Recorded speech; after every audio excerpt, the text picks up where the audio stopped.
The night I heard my brother call me the risk in a voicemail that wasn't meant for me, something in me cracked.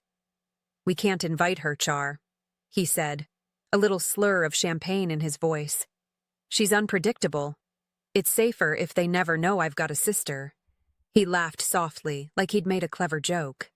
"It's better all round." I was washing dishes in my little one-bed in Hackney, and I almost dropped a mug at the shock. I played it twice more on speaker, the water running cold over my hands, like the sound of it could somehow soften with repetition.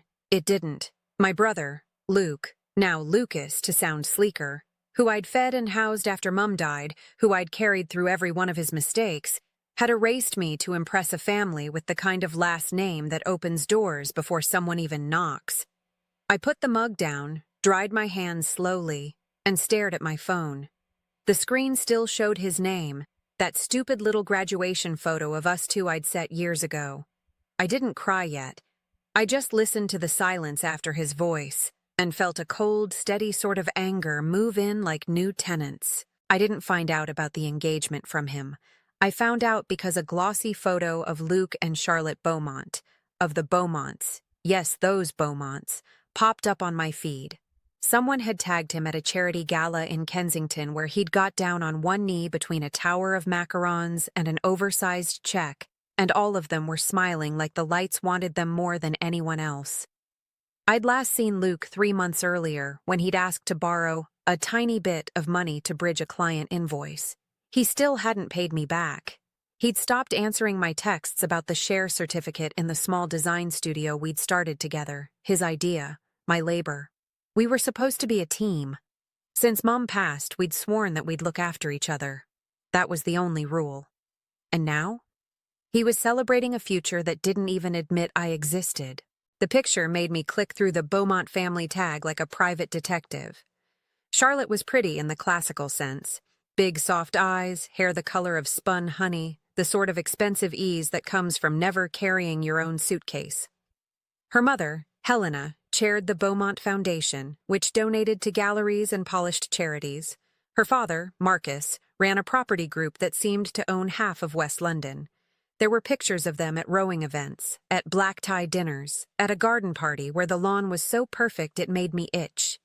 There was Luke in a tuxedo that cost more than my rent, eyes a little wider, jaw a little tighter, fitting into their frame like he'd practiced. My clenched jaw stayed like that for a full day. I expected he'd call, his voice full of excuses, a quick, "We'll sort it out, May," like always. But he didn't. My phone stayed stubbornly blank. When I finally called him and it rang straight to voicemail, I didn't leave a message. I just stared at the wall where I'd hung Mum's framed embroidery of a robin, and I remembered how she used to press our heads together when we argued and say, "You have the same blood. You don't cut your own blood." We grew up on a council estate in Peckham. Mum worked double shifts at the hospital, came home with wince marks in her shoes, and made jokes like duct tape to hold us together. Dad left when I was 8. Luke was 12, already half out the door after him in his head. He always wanted more, faster, shinier. I made do. I studied design at uni while folding clothes at a high street shop. He bounced between hustles, always a quick idea that nearly worked. When Mum got sick, I took night shifts and he promised to figure out the money. He was charming, the kind of charming that gets you free coffees and little favors and belief you haven't earned yet. I couldn't be angry at that. Not then. When she died, her one asset was the flat. We sold it, heartbroken, and split the money. He cried in my lap and said we would do something Mum would be proud of. Our studio was his idea. Collins & Co., he said, before he started calling himself Colton because it sounded cleaner on emails. We worked from my tiny table in cafes that didn't mind us lingering. I designed logos and brochures, and he networked. He was good at it. It made him high. All those rooms where everyone knows the rules and you can fake it if you wear enough navy blue. We landed some small clients, then a bigger one. Then the Beaumont Foundation liked our pitch for a sleek rebrand that made philanthropy look like a luxury good. "Don't eat before you go in," I told him the morning of the pitch. He borrowed a suit from our friend Nisha's boyfriend. "You always just say yes to canapes and then you end up on the back foot." He laughed and kissed my forehead. "You're the brain, May. I'll sell it, yeah?" He did. They stamped him with that smile that says you may come in. And that's when he started bending the details, sandpapering off the bits of our story you don't show in those circles. He asked me not to attend meetings because it would be better optics if there was a single point of contact. He stopped copying me on emails. He told me he'd handle invoices because their accounts process was some maze, and I would hate it. He told me the share certificate was in my drawer, and when I checked, there was a photocopy. When I asked, he laughed. "It's the same, May. We'll formalize later." Later never seems to arrive when someone else's comfort depends on the waiting. So when I heard his voicemail calling me the risk, I poured a glass of water, then another, and then I opened Company's House on my laptop and typed in the studio's registered name. I don't know what I expected to feel, but the sight of Collins & Co. Studio Ltd. being amended to Colton Studio Ltd. with the shareholding now 100% in his name punched me so hard I had to sit down. The document showed a transfer 2 months back, signed M. Collins. My hand shook. My signature was wrong. He always mocked the way I curl my capital M like a mountain. On this, the M was flat. Someone had forged my name to give him everything. I don't know how long I stared at that PDF. I clicked through the filings and saw invoices marked consultancy fees to his personal bank. There was a charge registered against the company from a bridge lender I'd never heard of. And then, like a slap of cold air, a page noting an address change for the company to a posh mailbox in Mayfair I'd never set foot in. I didn't sleep. At 8 a.m., I walked to the solicitor's around the corner, a small office where Mr. Patel had done Mum's will. He recognized me, eyes soft with sympathy. I told him everything in a rush. He listened quietly, and then he nodded and said, "We will send a subject access request. We will ask the registrar. We will look at this properly. Do not call him yet." I didn't call. I wanted to, badly, but something mean and tired inside of me said, "Let him speak first, and let him speak into a recorder." I sent a polite text. "Congrats. Let's talk." He replied with a thumbs up. 2 days later, he sent a longer message. "It's been mad. We'll call soon. Don't do anything rash, May." The word rash got me like a nettle sting. A week later, Mr. Patel showed me copies of documents from the company's formation and changes. The witness on the share transfer was listed as a woman called H. Beaumont. My mouth went dry. Helena? The mother? I stared at Mr. Patel. That can't be right. He leaned back. People in those circles prefer to keep things tight. It is possible. We'll confirm. Also, there are transactions from the company account to your brother's new one. Sums that align with what you told me you were still owed. And I'm afraid there is something else. There's always something else. He slid over a piece of paper showing a county court judgment. Not against Luke. Against me. I started. And then words ran out. The claim said I'd borrowed a small sum from an online lender and not repaid. My credit was bruised. I hadn't borrowed anything. My name, my address, a bank account I'd never opened. He asked gently if anyone could have used my identity. I stared at the wall and thought of Luke borrowing a tiny bit, using my phone, my computer, my trust. The room tilted. I went home and sat on the floor and let myself cry until I hiccuped. It wasn't just money. It was the story of us. He was smudging it out. You might think I would go and smash a glass or show up at his door. But Mum's voice in my head said to think first. You don't cut your own blood, but you do stop the bleeding. That night, I wrote a plan. It was simple. Find everything, keep it legal, be patient, and expose him where he had built his new life, where he had written me out. The gala on my feed wasn't just a party. The Beaumonts were planning a bigger one, a spring gala to launch a new arts program. The press would be there. So would donors, politicians, people who live off reputation. That's where I would shut him down. A plan needs pieces. The first piece was proof. I filed a subject access request with the studio for all data about me. Companies have to give it under GDPR. I also wrote to his bank about the dodgy CCJ, with Mr. Patel guiding me. I dug through old emails and found attachments with metadata that still credited me as the author of design work he'd presented as his. I found drafts of logos I'd made for the Beaumont Foundation, dated and saved. Luke had stripped my name off before sending, but he hadn't known about metadata. He must never have thought I'd look. I recorded the voicemail where he called me a risk and backed it up. I set aside money for legal letters and lived on toast. The second piece was access. I wasn't going to get invited. I had to invite myself. I stalked the Beaumont Foundation's website and saw they were looking for volunteers for the gala. Ushering, backstage, creative support. They used a third-party events company. I applied to that company for temp work, sending a portfolio that didn't list the studio name, just my own. Within a week, I got an interview. I wore my most boring blazer and called myself Maya C. They needed someone to help with digital assets and signage. I could do that in my sleep. They offered me a contract at a rate that made me laugh when I got home, but I took it. It got me in the room. I badly wanted to call Charlotte to warn her, but I didn't know her, and I didn't know if she was part of it, or if this was all Luke's game. I also didn't want to tip him off, so I watched.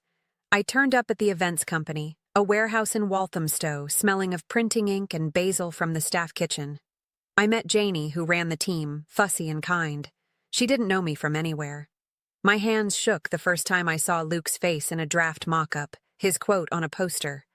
Art saved me from a childhood of limitation. My stomach turned.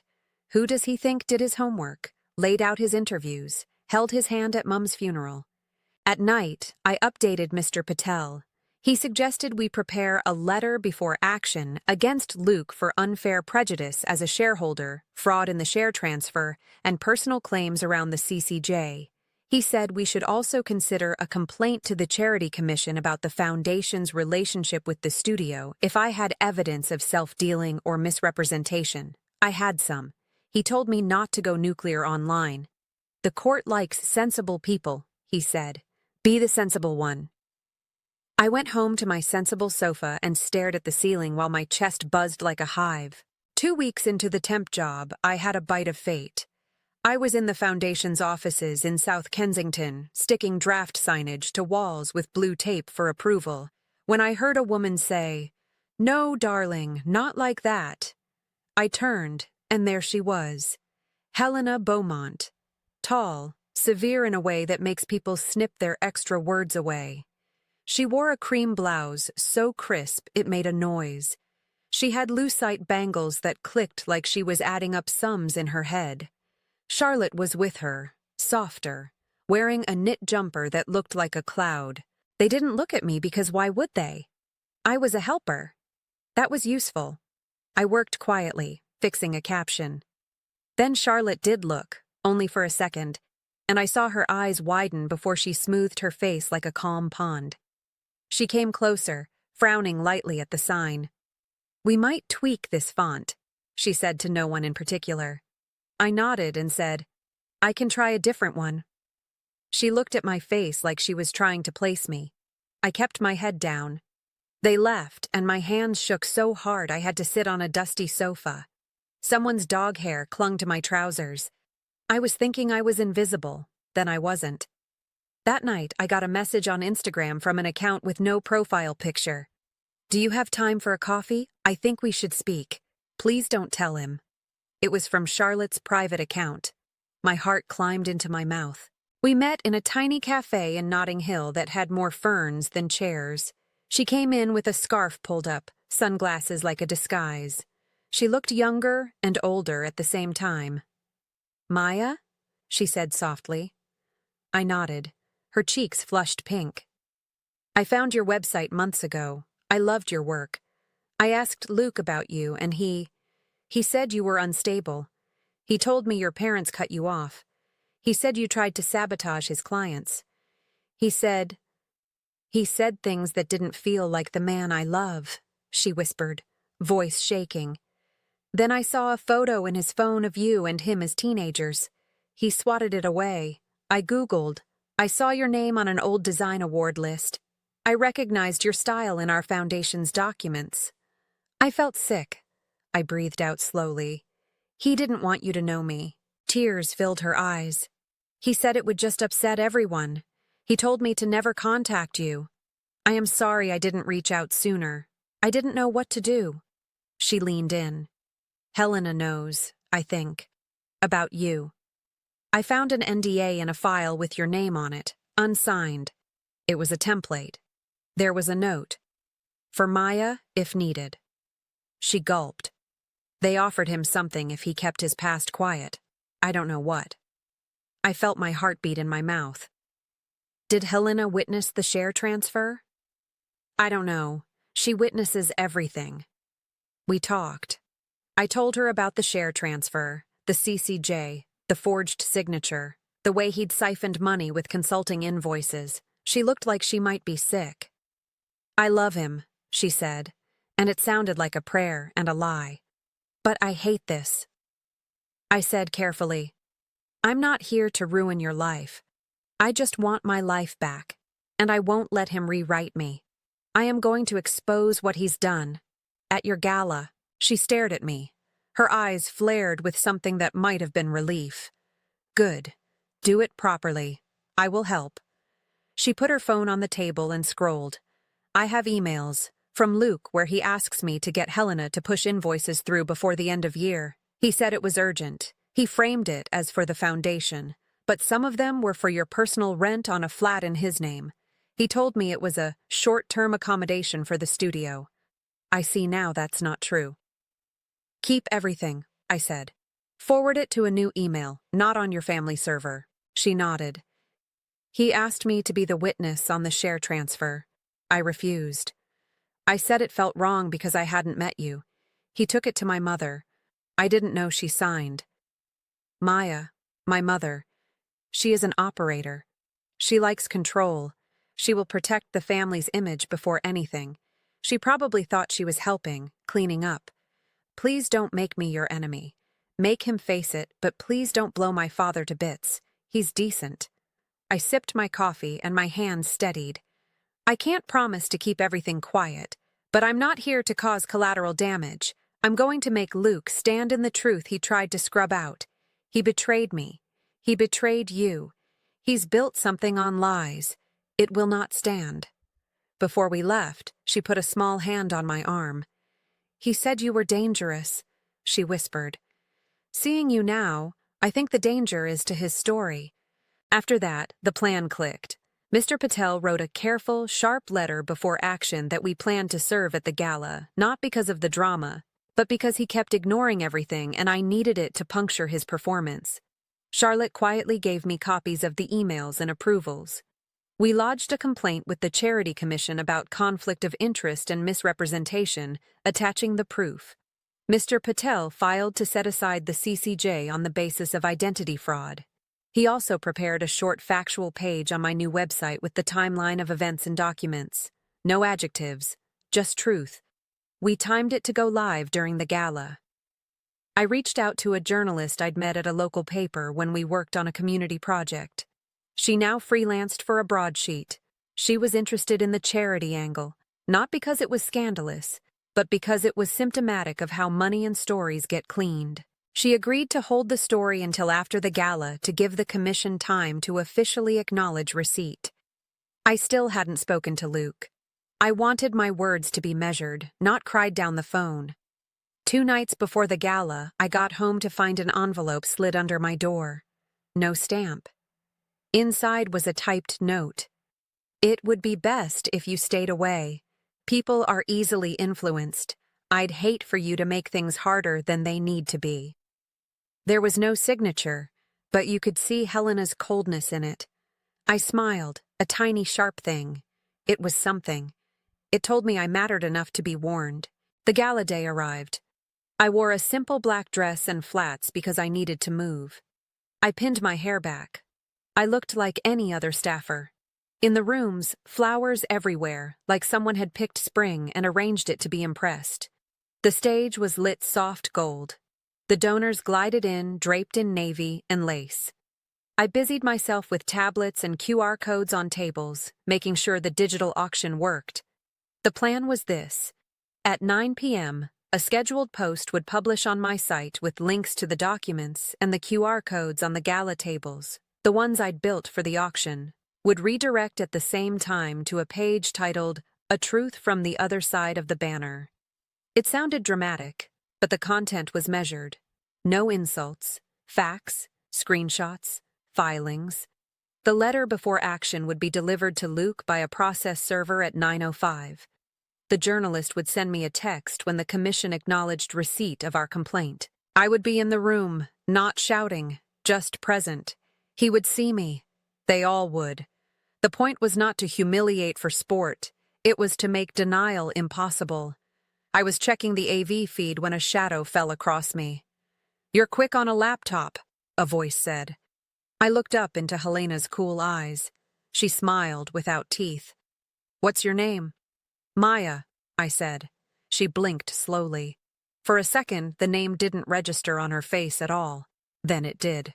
Her pupils shifted. "Have we met?" she asked. "In a way," I said. She held my gaze a fraction too long, then turned away. "Do make sure the donor wall scrolls smoothly," she said. "No hiccups." "Of course," I said, and she walked on, a line of attendants following her like commas. At 8:55, Charlotte glided in, a pale blue dress like water. Luke was by her side, handsome in the sort of way that makes people assume virtue. He scanned the room with his host grin like a lighthouse beam. He was a better actor than I'd given him credit for. When his eyes slid across me, for a beat they didn't stop. Then recognition flashed, and his face split in a flicker of surprise. Then a tight, controlled blank. He excused himself from Marcus and Charlotte and walked towards me on stiff legs, smile back on. "Can I borrow you for a moment?" he said. And in that too bright voice he used to charm teachers, he led me to a side corridor. "What are you doing here?" he hissed when we were out of earshot. He kept smiling like we were discussing catering. "You can't be here." "The events company hired me," I said softly. "I can be here." "You're making a scene," he breathed. "You always—" He stopped himself. He took a breath. "This is not your place, Maya. You don't understand this world. You'll only get hurt, and I can't fix it again." I looked at his face and saw the 12-year-old boy who used to smooth his hair in the bathroom mirror and practice speeches. "You forged my signature," I said. "You took Mum's legacy. You told them I didn't exist." He laughed, too loud, then stepped closer. "We can sort it," he said, the old rhythm. "After tonight." "It is tonight," I said. "At 9. Check your phone." He frowned. It hadn't hit 9. He checked his watch. He opened his mouth. Then we heard the room applaud as the host introduced him as the man behind the foundation's new look, and his chest rose. Proud. We both knew he wouldn't miss that. He stared at me, and something like anger and fear and pleading twisted up. "Please," he said. The word hung between us. I thought of Mum saying, "You don't cut your blood." I also thought of my bank statements, my bruised credit, my original logo file sitting on his laptop, rebranded under his name. I walked away and left him standing in that corridor with everything wobbling behind his eyes. At 9, the lights dimmed and the video I'd animated softly played.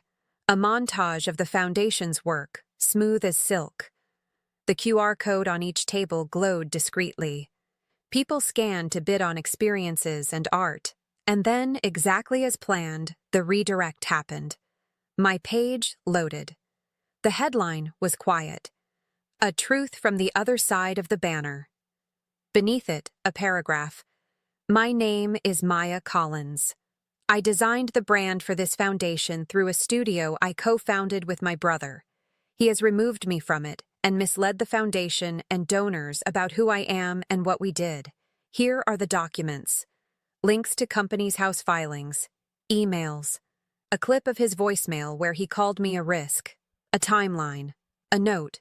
This is not to humiliate. This is to correct the record and to protect others." At the bottom, Contact details for Mr. Patel. Within seconds, phones across the room lit up like a shoal of fish under a torch. You could feel the air change. It went thin and sharp. Helena moved like she was walking into a wind. She reached the AV desk and whispered to the tech.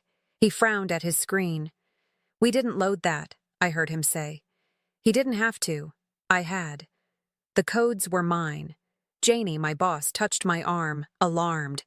"Maya, what's happening?" I squeezed her hand. "It's going to be okay. It's a truth thing. I'll take the heat."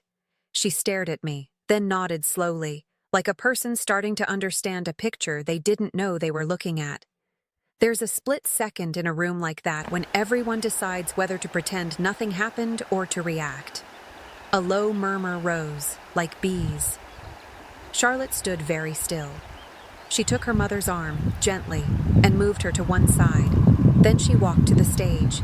The host hesitated. She whispered something. He handed her the microphone. Luke stood at the edge of the stage, smile frozen, eyes bright like an animal caught in a torchlight. Charlotte's voice was calm. "Thank you all for being here tonight," she said. "Before we continue, I need to address something. Some information has just been shared regarding the work behind our foundation's recent projects and a dispute within a small studio. Transparency matters to us. I would like to invite the person who wrote that statement to step forward, if they feel safe to do so." She looked at me, eyes steady. She invited me with a nod. My lungs forgot how to function for a second. I considered legging it. Then I walked. The floor felt sticky under my flats, like running tracks on school sports days. I climbed up. The lights were warmer than I expected. I took the microphone. "My name is Maya," I said. My voice didn't shake. "Luke is my brother." You could hear a pin drop. Somewhere, a wine glass clinked nervously against another. "I'm not here to trash him. I'm here because he cut me out. He took our studio. He erased me when it made him look better. He told people I was unstable. He fogged up the truth to step into this light. There are documents on your phones. Read them. Use what you know about people to decide what is fair." I felt Luke's eyes drilling into the side of my head, like spotlights. "We grew up without all this. We weren't ashamed. We worked. I worked. I designed your logo. Don't applaud. Just don't applaud his lies." Helena moved swiftly then, her voice crisp, like snapping celery. "This is wildly inappropriate," she said. "We will address any contractual matters privately." She reached to take the microphone, but Charlotte took it back first, her hand firm. "Mum," she said quietly into the mic, "we will not hide this." Her voice broke on the last word, then held. "We will not." The process server reached Luke at that moment, a slight man in a suit who slipped through bodies like a cat. He handed him an envelope. "For you, sir," he said. Luke stared at it like it was a snake. He didn't open it. His mouth made a thin line. Marcus Beaumont, who had been watching like a man counting beats, walked to the front. He looked at me, then at Charlotte, then at Luke. "Mr. Colton," he said slowly, tasting the name. "Would you step into my office?" He wasn't the shouty type. He was the type who gets what he wants with a pen and a 10-minute meeting. His voice suggested that 10-minute meeting would exit through a different door than the one Luke imagined. He turned to the room. "Ladies and gentlemen, please forgive us for a short break." The host started some light banter that fell to the floor like a dropped tray. I handed the mic back and walked off stage. My legs felt like rubber. I wanted to be sick, cry, eat an entire loaf of bread, and lie very still under a duvet all at once. Charlotte caught my arm, and her grip had that split-second tremble when someone is both terrified and relieved. "Thank you," she whispered.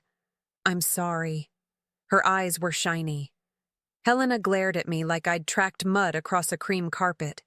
In that look, I saw she knew everything. Maybe she always had. Maybe she thought she was protecting them. Some protections are a gilded cage. I stepped out into the cool corridor, leaned my forehead against a wall, and breathed in the paint. My phone buzzed. It was the journalist. Commission acknowledged receipt. Running tomorrow 9 a.m. Proof attached. Another buzz. Mr. Patel. Letter served. He will have to respond. Also, CCJ set aside hearing date gives us a good window. Well done. Do not speak to him alone. Another buzz. Janie. Are you okay? Bless her. I typed back that I was. A minute later, Luke joined me, alone. He had opened the letter. His face was white. How could you? He said, voice small. It made me angrier than if he had shouted. How could you? I said back, not soft. He looked at the floor. It got out of hand, he said. I did it for us at first. You didn't understand how these things work. I had to tidy the story. I had to. He lifted his head, eyes wet. I was going to make it right. When? I asked. He didn't have an answer. He pressed fingers into his eyes. They wanted clean. They didn't want our mess. Mum's, all that. He inhaled sharply. Helena offered to help me restructure the company. She said investors like a single founder. He laughed without humor. She said I needed to leave behind anything that made them nervous. She meant you. She meant our life. But I wanted this. I wanted to win. May, I'm sorry. Apology doesn't put my name back on it, I said. It doesn't put my credit back. It doesn't fix the nights, the hours, the part of me you scraped away to make space for their approval. He nodded slowly, like someone teaching themselves to nod. What do you want? Justice, I said.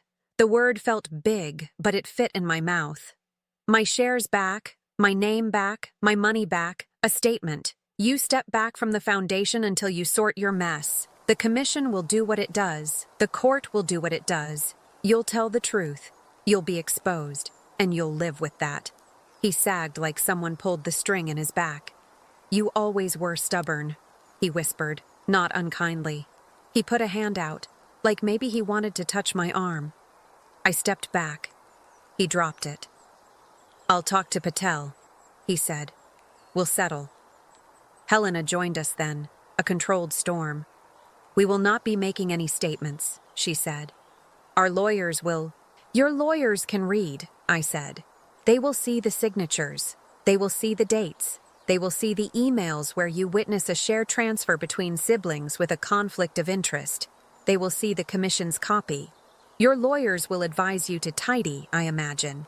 But if you come for me, you come loud. I'm not afraid of courts. I have nothing to lose in reputation. I have my name. I will keep it. She looked at me like I was a riddle. You've made yourself a problem, she said. Her voice could have cut glass. Only for liars, I said.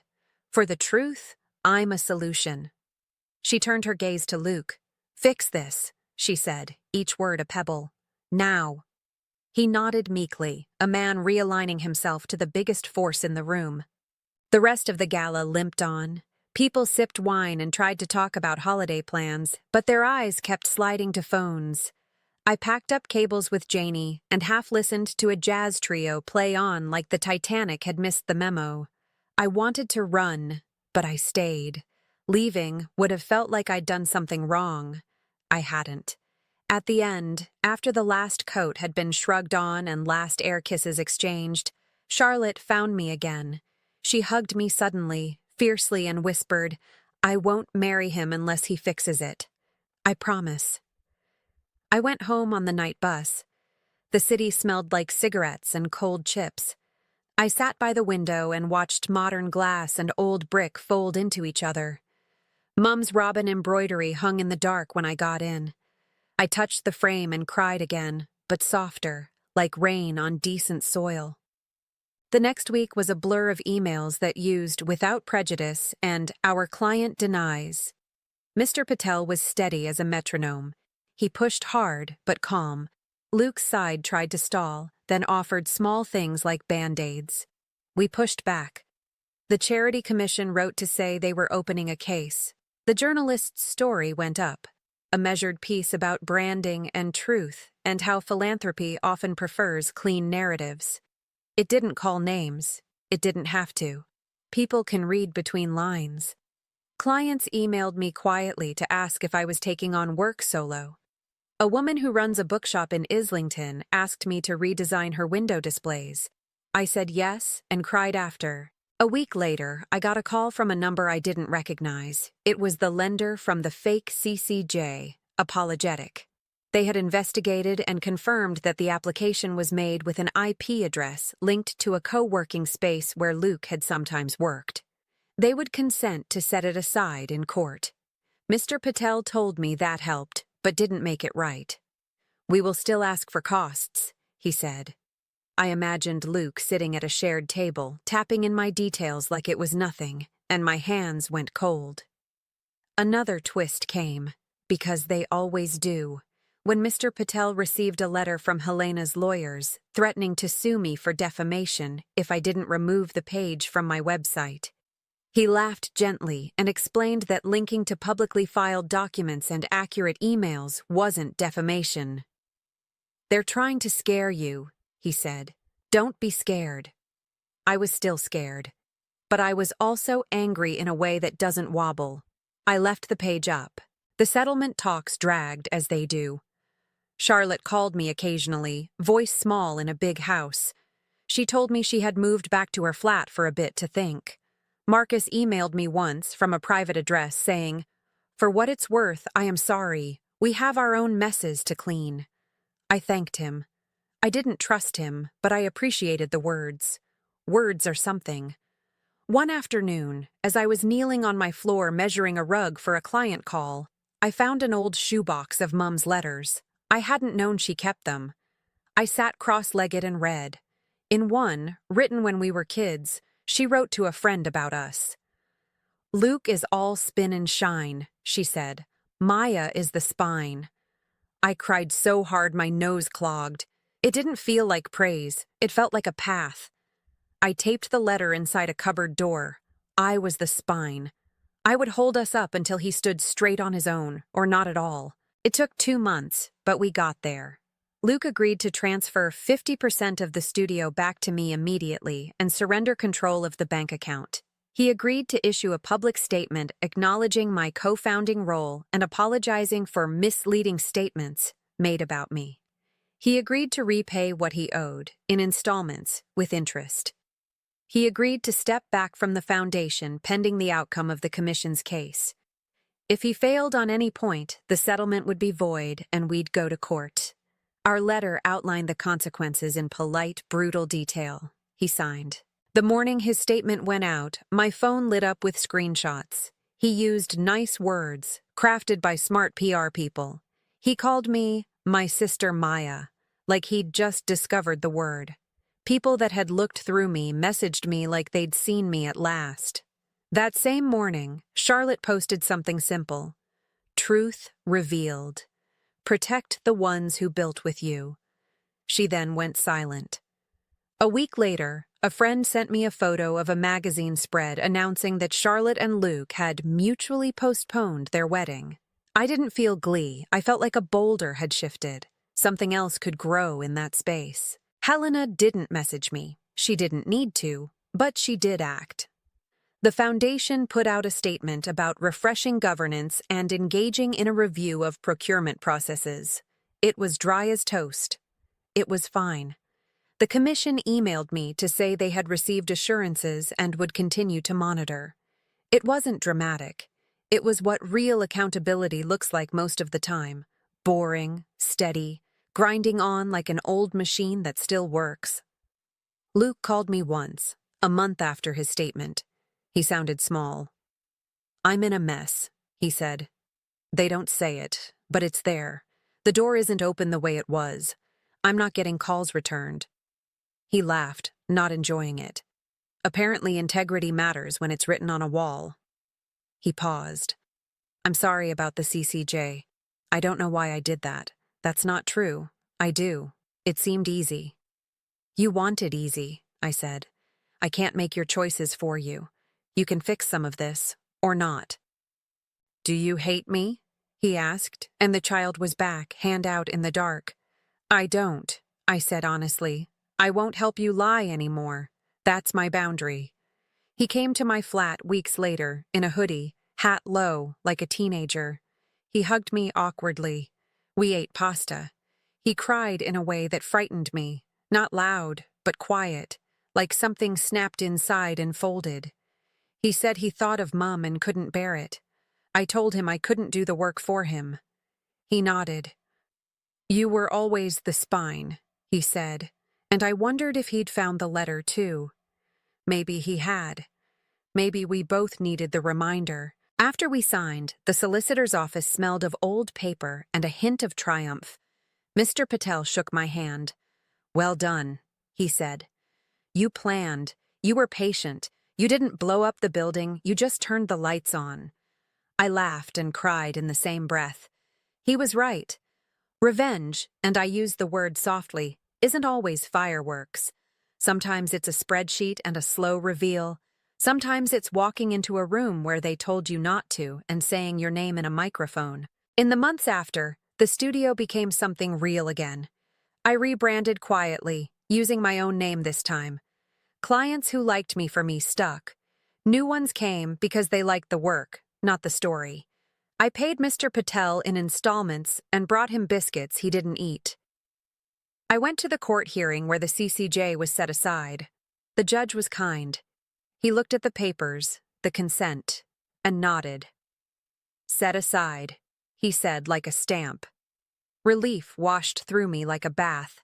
My credit healed slowly, like skin. Charlotte and I stayed in touch, carefully. We had coffees at places that didn't gossip. She told me she'd taken a job with a small arts charity away from her parents' one, to learn how to work without a safety net. She seemed lighter, like she'd left some heavy jewelry on a table somewhere and walked out. She invited me to a small opening. I went. We stood in front of a photograph of a girl on a bicycle, hair flying, and she said, "This is what it felt like when you took the mic." I laughed. "Feral?" I said. She bumped my shoulder. "Free. Helena never apologized, and she never will. That's fine. She's from a world where the apology is the concession that loses you the game. I don't want to play that game." Marcus sent me a Christmas card with a drawing of an oak. On the back, he'd written, "Rooted." It made me smile despite myself. Sometimes people can't say the thing, but they can draw around it until you read it anyway. As for Luke, I saw him at Mum's grave in January, the wind cruel and clean. He had brought a bunch of supermarket flowers, the cheaper kind, and an apology I didn't need to hear to believe. He looked smaller. He told me he had started therapy. He said he'd stepped back from some boards. He said he had taken a job in a less shiny firm and was learning to do the work without the applause. "It's quiet," he said. "It scares me less than I thought it might." We stood there, our breath clouding, and I thought of how revenge had felt at the start. A hot thing I wanted to fling at his head. Now it felt like a tower I'd built with steps and a lock and a window. He could climb out of his mess if he wanted. He'd also have to climb down the other side on his own. Did I get everything I wanted? No. Life isn't a perfect ledger. I didn't get Mum back. I didn't get the years where I was invisible. But I got my name. I got my shares. I got an apology. Imperfect and late, but there. I got to watch him say my name in public and not choke on it. I got to stand in a room full of people who would have liked me invisible and made them look, and I did it without breaking the law, without breaking myself, without smashing anything but the version of events that tried to erase me. When I think about that night, it's not the gasps I remember. It's Charlotte's small nod, like someone stepping through a door they locked themselves for years. It's the way the lights felt on my skin, warm and fair. It's that moment in the corridor when Luke whispered, "Please," and I felt Mum's voice in my spine. You don't cut your own blood, but you can make them stop cutting you. You can be the one who, when someone says you are a risk, replies with a small smile and a plan. Sometimes, revenge is a headline. Sometimes it's a line in a ledger adjusted from a minus to a plus. Mine was both. It was watching the truth revealed and knowing I hadn't lied to myself to get it. It was hearing, much later, that the foundation had changed how it did business, that they no longer took someone's story without checking the credits.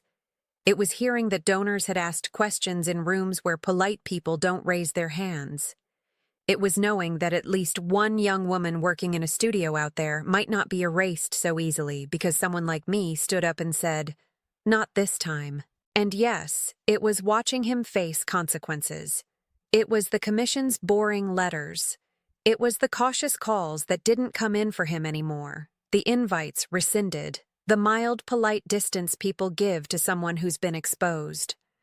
Karma doesn't always scream. Sometimes it writes you out of certain guest lists. Sometimes it moves your chair at the table. He felt it. He told me he did. He said he now understood what it meant to be on the other side of a closed door. It's not lethal. It's educational. It's a lesson he owed, with interest. I'm telling you this, not because I'm proud of standing on a stage. I'm telling you because I want you to know that you don't have to swallow being erased. You can build a case. You can gather your documents like a net. You can walk into the kind of rooms they told you didn't belong in, because belonging is not a favor they do you. It's a fact you carry with you. I was hidden from his elite in-laws. I crashed their gala. I shut down the story that tried to shut me out. And I walked out, my head up, into a city where the lights belong to no one and everyone. And I thought, Mum, we did it. The robin in my hallway nods as if to say, yes, keep going. The air tasted like rain. The street was just a street, long and ordinary, and mine.